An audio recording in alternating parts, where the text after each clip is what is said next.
how wrong I was about point 3. I kept finding that the facts on the ground weren't matching what the most widely quoted experts were saying. When the dichotomy became too much to bear, I wrote the book that Phoebe mentioned. Now, as I said, that interview was in 1976. We've made progress in 40 years. It's come in fits and starts, and with many setbacks along the way, but we've made progress. Yet today, 40 years later, thousands of children continue to suffer as this young woman suffered. And there is no reason their families' lives had to be destroyed either. Sometimes it's even worse.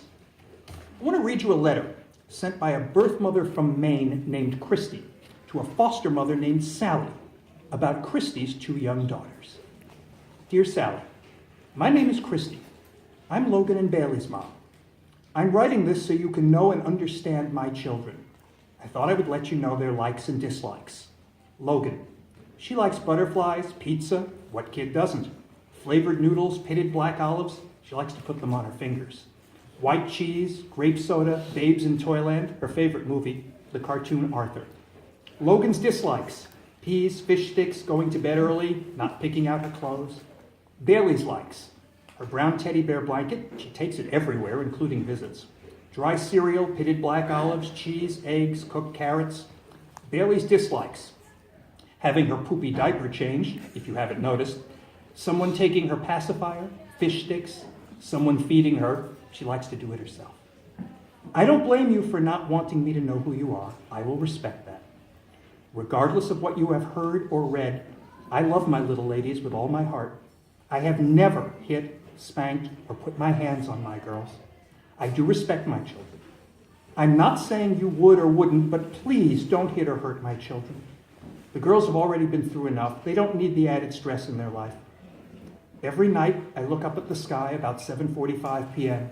and say goodnight to my girls. In closing, I want to thank you for taking the time to read this.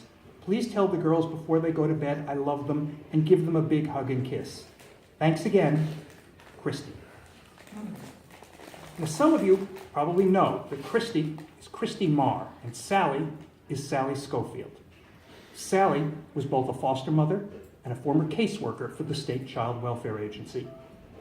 A few months after that letter was written, Sally killed Logan Marr. I do not tell this story to suggest that there are a lot of foster parents like Sally Schofield. They are very, very rare, as are birth parents who kill their children. Rather, I tell this story because there are a lot of birth parents like Christy Marr. Christy Marr did not beat Logan. She did not torture Logan. She did not starve Logan. She did not try to sell Logan on the street for drugs. What was it then that prompted the Maine Department of Human Services to tear Logan Marr from her mother and eventually send her to her death? They didn't like Christy. They also didn't like Christy's mother, or Christy's father, or Christy's boyfriend. It really does boil down to that.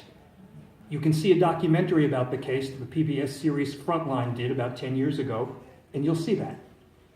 Yes, there were problems in Christy Marr's life, problems of poverty, but there was nothing that couldn't have been solved with some basic, concrete help.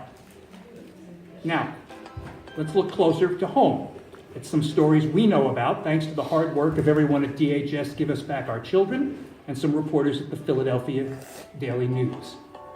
There's the case of Janice Brown, whose 3 grandchildren were placed in her care by DHS after their mother was killed, only to have them taken away again and consigned to the chaos of foster care because nearly a decade earlier, DHS had assumed her family's poverty was neglect.